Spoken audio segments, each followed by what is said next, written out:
Hey everyone, and welcome back to another video. In this video, I'm going to show you how to message a buyer on Whatnot. Now, this video is going to be particularly useful for individuals. Let's say that you want to go ahead and message a buyer. Maybe there's something wrong with your order. Maybe there's something wrong with the car that they bought. How do you actually go ahead and message a buyer on Whatnot? Now, this video is going to be short, sweet, and simple, guys. There's not going to be a lot of steps involved.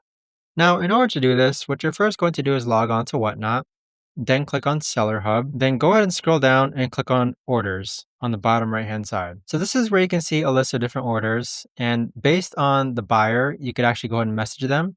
So let's click on this order here and then click on Message the Buyer. And then this is where you could actually go ahead and message them. So type in your message here and there you have it. But that right there, guys, is the best and easiest way that I know of to actually go ahead and message the buyer on Whatnot. If you guys know of a better or easier way to actually do this, let me know in the comments down below.